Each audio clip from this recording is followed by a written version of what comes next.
makes the one-timer. Now a shot, score, up goal, and Massachusetts takes the lead. Hello once again, everybody, and welcome back to the NewMass Minute. Talking NewMass hockey, the Minutemen were on the road this past weekend with a win 4-3 over AIC. They're on the road this upcoming weekend at Vermont. He's Nathan Strauss, my broadcast partner. My name's Jay Burnham, voice of the Minutemen. Nathan, at some point, we'll get back to the Mully for some good old-fashioned NewMass hockey.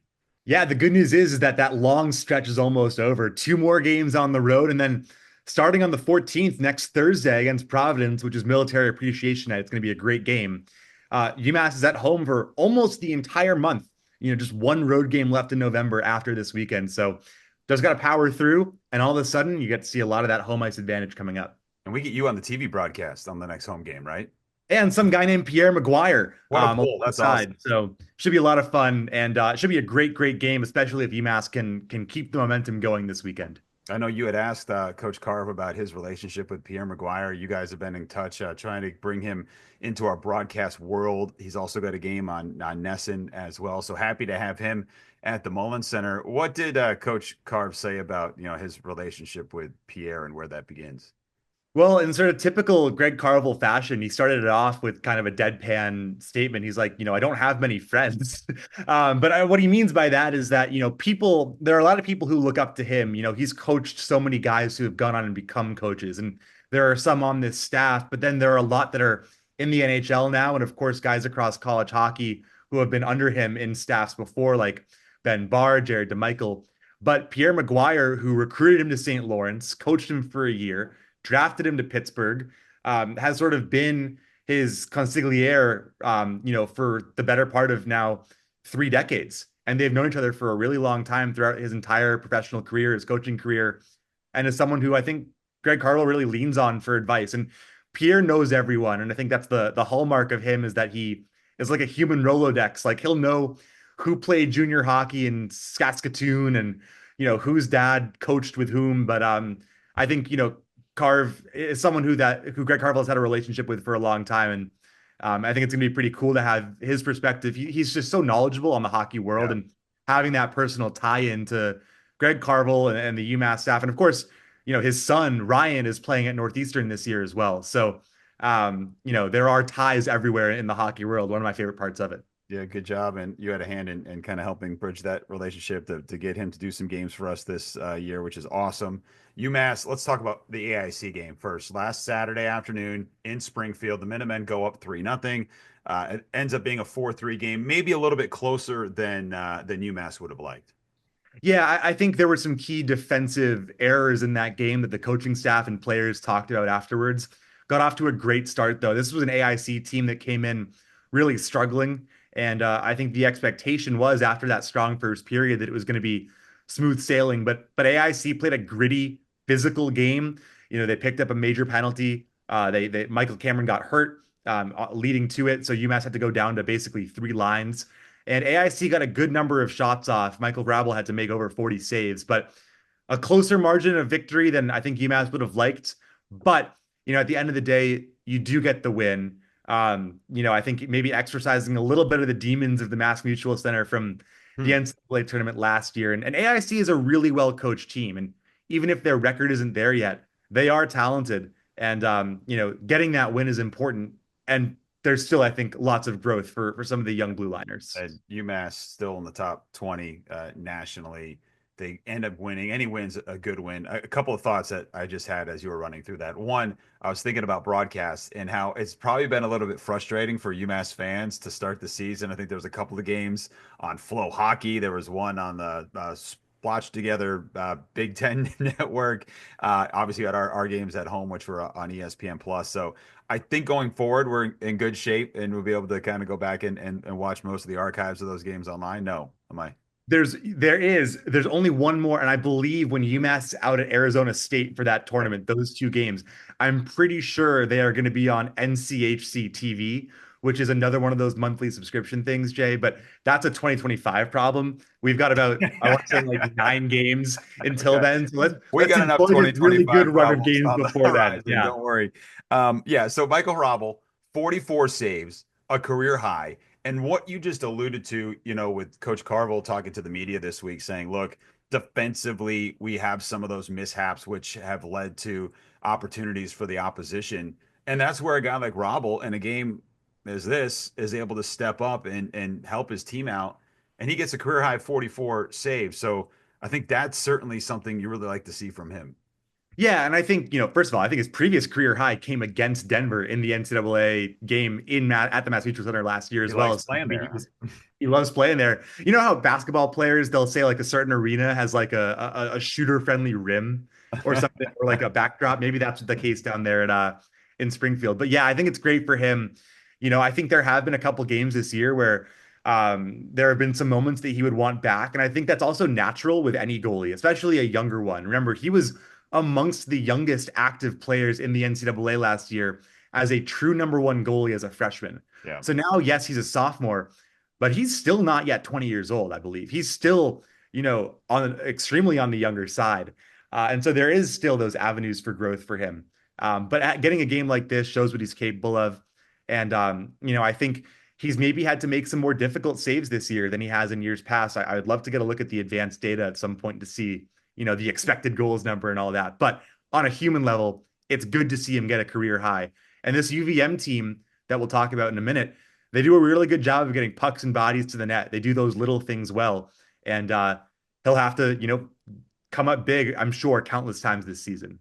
You will have a conversation on this episode with assistant coach Tommy Upton. So we're happy to welcome him in. He's always a breath of fresh air and a fun guy to have around the rink. Before we get to him, here's the Carve comments that I thought were interesting. In the media scrum, he was asked about the defensive pairing, the younger players, and Keenan and Delche, and he said Delche's growth has been the most. And I love this term that he used. He said he started as a riverboat gambler type player, which means he's trying to take advantage and be more aggressive offensively.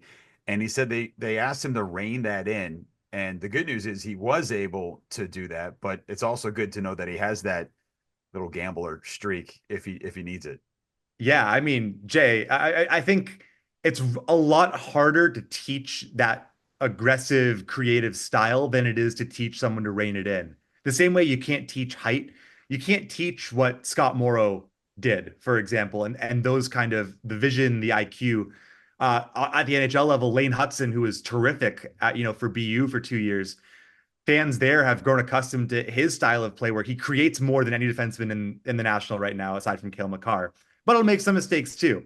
And I think what we're seeing is the natural evolution of a player who's realizing that the kind of things that he can do aren't necessarily the kind of things that he should do all the time. And that's a learning curve. But the good news is that he has the ability still to make those plays happen.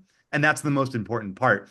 And I think the rest will come too for a guy like Larry Keenan as well. And then, he talked about Finn Loftus as well and kind of the puck sense and the adjustment that he has to make to the pace of play. That's the other main area of adjustment when you jump from juniors to freshman year is just everything happens really fast because everyone you're playing against is Division I, Hockey East caliber. Yeah. And this is something we don't have to get too deep into it, but just one of the things I noticed kind of looking through the recap and the play from Saturday.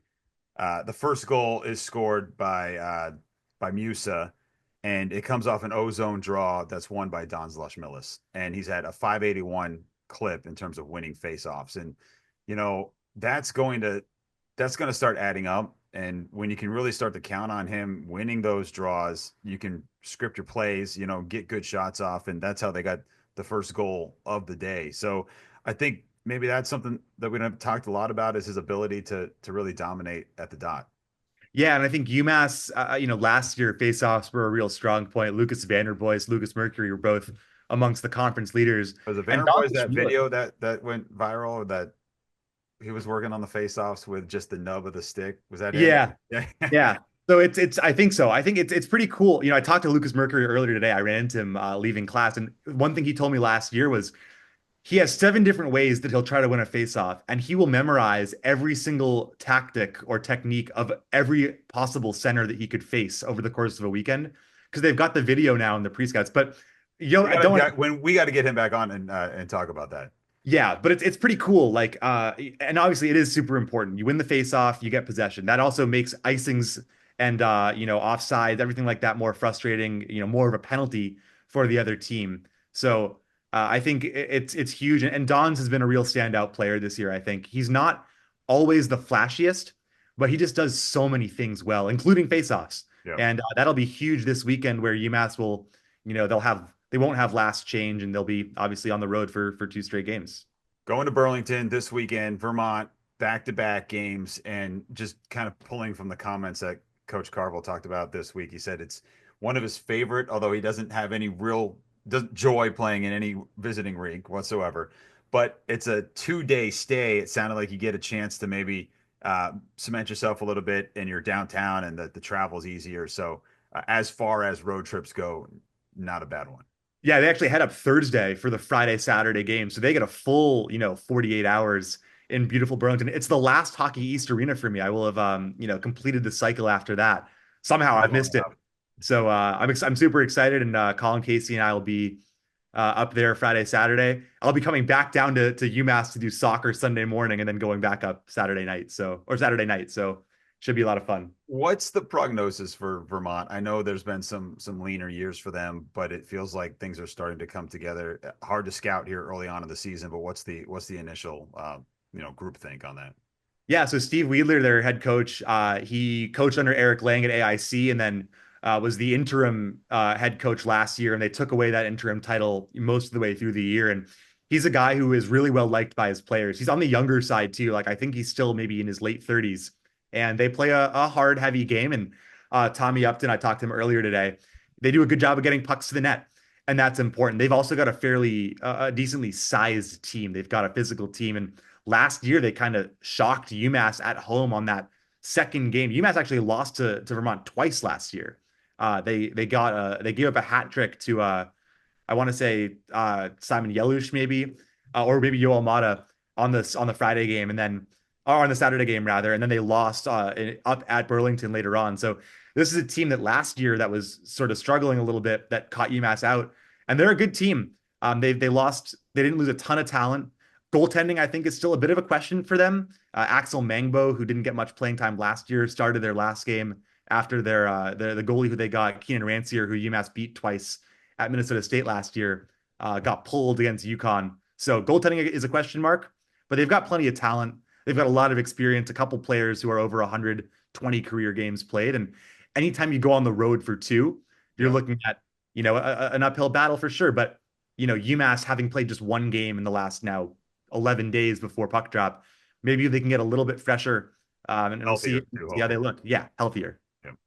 All right, good stuff. That's this weekend. We will. You just mentioned Tommy Upton, so I'm going to step aside. I'll let you have that conversation, and we'll check in with everybody next week. But here is assistant coach Tommy Upton. Yusa will grab this one out of the air, feeds a one-timer shot, score on cue. Cole O'Hara.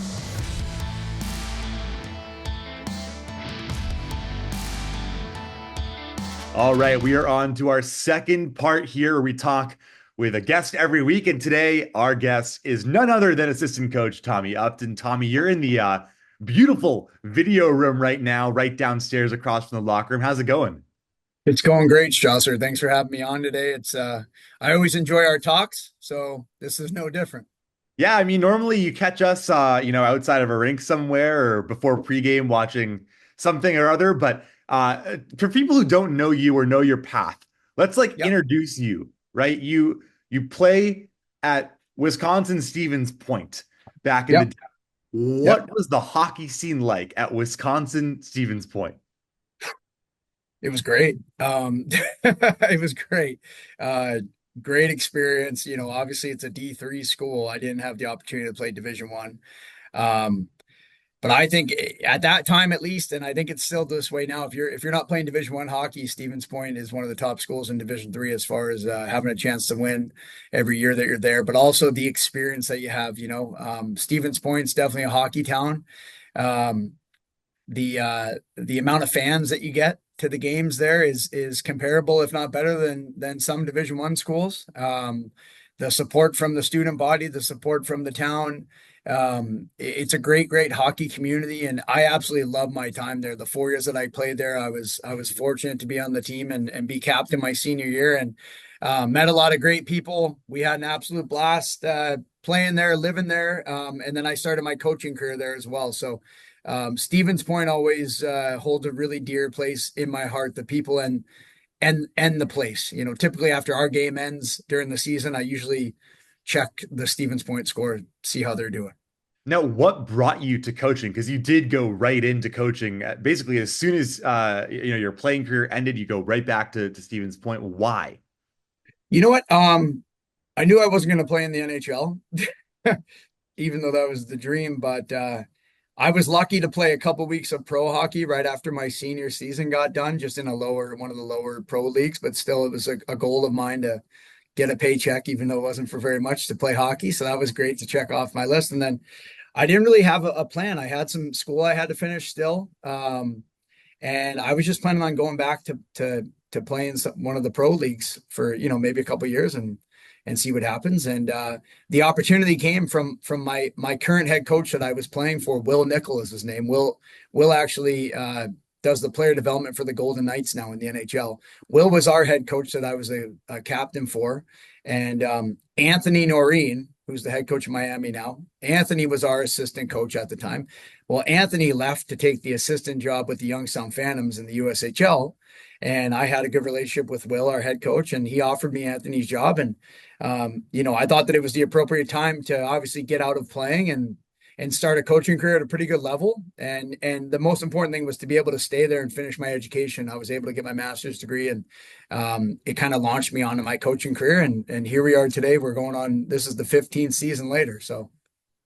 And then, you end up actually at one point as an assistant with Youngstown and later on in Madison and before that in Minnesota. And we'll skip that part briefly. We'll skip it Sure. and get to what brought you to UMass. When Greg Carvel called you, and this was right after Ben Barr left for Maine. When it was actually right after D-Mike left. D-Mike left, sorry, for Michigan State. What was the pitch from Carvel to you? What was the pitch from you to Carv? You know what? Carv didn't need a pitch, right? Like UMass was winning more than anybody in the country and had a bunch of success under him. And Carv was probably the most talked about head coach in Division I hockey, and his background in the NHL. So he didn't need to sell me on a pitch. I heard that D-Mike was leaving. I had a relationship with D-Mike from the past. I had coached obviously some kids in the USHL that had come to UMass or was committed there. And so I had connections to D-Mike and to Benny Barr, but I didn't know Carv at all. But obviously when the opportunity opened up, he didn't need to pitch me on anything. They had just won a national championship in 2019. They just lost to Duluth. My family and I was actually at that game, at that Frozen Four in Buffalo when we played Duluth in 2019, because I was coaching at Mercer here. So we brought our son up there to watch the games. But just all the success, all the players that were moving on to the NHL, Carv's background in the NHL. Obviously, I'd watched a lot of his interviews and YouTube videos and all that, and had heard how great of a leader he is and how great the culture is that they had created here. And so he didn't need to sell me on anything. I was all in on it. The things that I think I sold him on was just things that I believe are my strengths, just my people skills, the way that I can connect with people and especially connect with our players. And that doesn't mean be buddy, but, build a strong, trusting, respectful relationship with everybody that I interact with. So that way you can coach them appropriately. You can be hard on them at times. You can be a shoulder for them to lean on at times. So those are things that I feel like those are my strengths, and something that I focused on in Madison was building the relationships with not only the people around me, but the players. And I was lucky enough that Carv was looking for somebody with those strengths, and it worked out well. And speaking of those relationships, one person who you will end up having a long relationship with is Jack Musa, because you coached him at Madison. He ends up coming to UMass when you come to UMass, or the year after, I suppose. But what's the most rewarding part for you when you know a player for so long, between the recruiting world and then in your case, the USHL world and now the college world? It's just the growth. You get to see them turn into men, which I think is great. Like at the end of the day, we're developing hockey players, but we're developing strong men. That should be our focus. They're going to lead their families one day. They're going to be husbands and fathers one day, and they need to be prepared for that on top of being prepared to be a pro. So just to see the maturity and the growth, especially through Jack, it's pretty unique situation to be able to coach somebody when they're 17 years old. And now coach him when I don't even know how old he is now, 22 maybe. But just to see his maturity and his growth throughout the years has been great. Obviously, him and I have a tremendous relationship. I've gotten to know his family over the years as well, which just naturally happens when you coach someone for a number of years. But just the growth that you see, and you see them turn into men. They go from teenagers that think that they know everything to they have that little moment where they're like, oh man, I don't know everything. And now to see the maturity and to see everybody turn into strong men, I think is a great thing. Talk about the coaching staff sort of as a unit. Obviously, we talk with Carv every week. I asked Carv about Nolan because Greg Carvel recruited Nolan Glukowski to St. Lawrence, coached him for a year, and then obviously has now watched him as a coach for 4 or 5 years and sort of seen that growth there. But what's it like kind of, with a staff developing as a unit? It's great. I mean, it's a great feeling, it's our team within the team, right? We can't expect our guys to be a tight-knit group and be a tight-knit team if we're not leading that charge with our own staff, right? So it's great. It's fun to come to work every day. We've got so many different personalities on this staff, which makes it fun. They're not everybody's the same in a good way. We all share that we like to joke around and we like to give each other a little heat sometimes here and there, but it makes it really fun to come every day. To work for someone like Carv has been tremendous. He lets you coach to your strengths, which is something that I really appreciate personally, because I have a lot of weaknesses, and I know there's a lot of weaknesses that I need to work on. But to be able to just coach to my strengths and my personality every day is something that I'm very grateful for. And I know Nolan probably would echo that same sentiment as well. And it's like I said, the environment is just fun to come to the rink every day to be on this staff. It's enjoyable to be around people. Obviously, learning from somebody like Greg Carvel is a great thing. Learning from him as a leader, learning from him and his experience at the highest level in the NHL, learning from his experience winning a national championship and the teams that we've had here that are successful that he references and the players. It just makes every day, very, very joyful. You've now got to experience, of course, a couple of years worth of Hockey East play.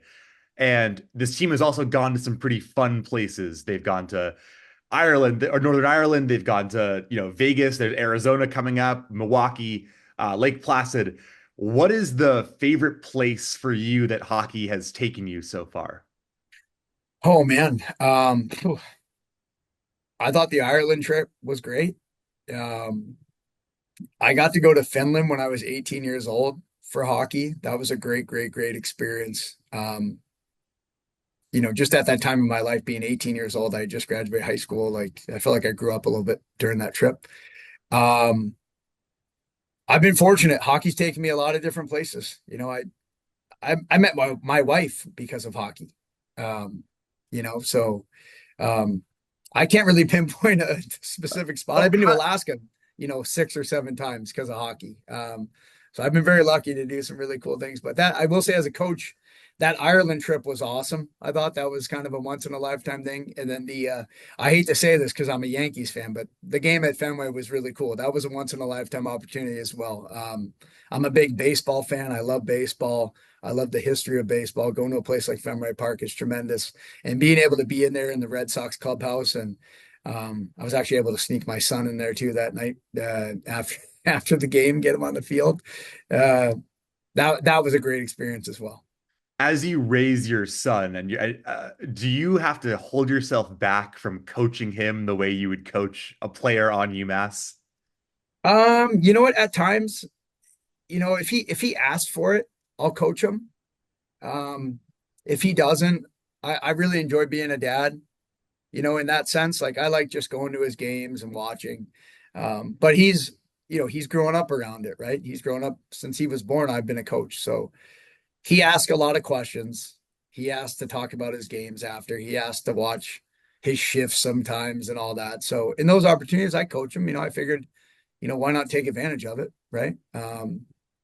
But But I think we have a good balance in our house. You know, my wife obviously has a hockey background as well. I don't know if we ever talked about that. She played at Minnesota and played on the U.S. national team, and she coached college hockey before our son was born. So, at times when he asks, like, he gets it from both sides.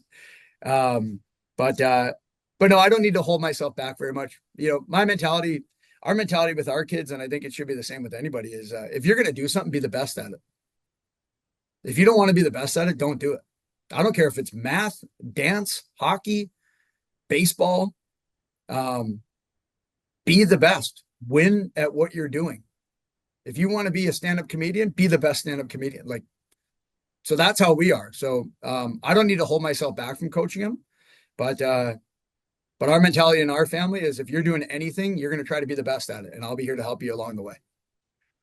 Talk about this current team too, and sort of, there are a lot of first year players. It's a big sort of diversity of where players are from. A lot of European players coming in the last year or two. What is it like for you, connecting with players from kind of all over, and not just the path that it used to be, which is that, guys would play in the US and then go to college hockey. It's been great. It's been great. Obviously, again, another beautiful thing that person I get to experience on a daily and a weekly and a yearly basis, being fortunate enough to be a hockey coach, right? You interact with people, you travel to a number of different cool places. It's great. It's something that I'm used to after playing junior hockey myself and playing college hockey, Division 3. I've been on teams with Europeans and guys from different countries. So, the adjustment for me as a coach hasn't been terrible. Just, being fortunate to play with guys from those different backgrounds. But, it's great to be able to ask them questions. That's a really cool thing of being around guys from different countries every single day. You ask them questions about their country. You ask them questions about their history. I'm a huge American history lover. So, I love learning about other countries and their history and how they've been taught maybe the history. And we like to chat about, maybe the perception of America to how it is in Sweden or how it is in Finland and vice versa. So it really makes for some opportunities to connect with the guys at a different level than maybe we normally would, because we get to, ask them. It's normal stuff. You ask them about their background, how they were brought up. It might be different than someone who's from Texas or Boston or Minnesota, right? So it's a really cool opportunity that we have every day coaching guys from different countries. Last one for you. Last year, there was that great moment, the home game against UMass Lowell in overtime. UMass is a 4-on-3 power play, and Ryan Yep. Ufko comes over to the bench during a timeout and draws up a play that he got from Instagram, the Yep. Sabres had used a few weeks ago, that ends up delivering the game winner, and it kind of goes perfectly. If you had to pick someone on this year's team to sort of who you would think could come to the bench and maybe pitch an idea like that in a tight game, is there anyone who kind of you would view as having that kind of almost coaching mindset at a younger age? Yeah, I think we have a number of guys. Obviously, it's early, and that doesn't happen every year. Like I said, I'm going on my 15th season. That was the first time I saw that last year. And that was incredible what Uffy did last year, by the way. And he didn't even draw it. I don't know if you heard that. He just spoke it. He didn't. I actually grabbed the board and hopped down to be at their level, and I was going to draw a play myself, which obviously probably isn't as good as what Uffy was seeing on the ice. Like I always, my thing is like, you guys are on the ice. I'm not. I have a different perspective from the bench. So you tell me if you're feeling something, right? And I hop down and I'm ready to drop a pretty normal play, right? And Uffy said, "Hey, I think if we do this, this, and this," and he points at Suni and says, "If you go here, and Scotty goes here, and Kenny's here," and it's funny to think about. He's like, "I'll be wide open on the back door," So he set it up. So he drew up a play for himself. Yeah, I love it. Again, if you're gonna do something, be the best at it. So, and he just said it like that. And he had like the end of his stick on the boards, and he was kind of doing it with the end of his stick. And I had the board and the marker, and I was like, "Do you want to draw that up?" And he was like, "No, I think we're good." And he looked at all the other guys, and they were like, "No, I think we're good." So just the hockey sense from all those guys that were on the ice at that moment is incredible. Because I'm not gonna lie to you, I wasn't following them that great. I thought it sounded well, but they were all on the same page. It was a great job by Offie. If I had to pick somebody this year, I think we have a number of guys that could do that. Obviously, we have a lot of really talented forwards this year, a lot of experience up front. Between Kenny and Merck and Lottie and Loch Mellis and Harry and Moose, Sooney. I think all those guys would be capable of that. And obviously, some of those guys were on the ice in that moment. So, again, that was one of the more incredible things I've experienced as a coach. I remember turning to Carve after Uffy scored, and I was joking around because, the place went nuts. And I had been down there with the board with the guys around me right before. And I was joking with him. I said, the funniest thing about that is 8,000 people thought one of us drew that play up. Players make you look good, and I think vice versa. Over a long period of time. Did you have a nickname? Like, where people just call you Tommy? Because like you call me Strausser, you just listed off like 8 different nicknames for guys. I did. Uppy. A lot of the guys here call me Uppy. Yeah, I've had a lot over the years. Some of I can't repeat, but Uppy is probably the most common one, I would say, or T. A lot of the guys that I went to school with that are my buddies, they still call me T. So Uppy's the most common one right now, though. Awesome. Well, I'll see you in Burlington in a couple of days. Great. Thanks for hopping on, and we'll talk to you soon. Thanks, Strausser. Appreciate you having me. Right. Have a good day. You too.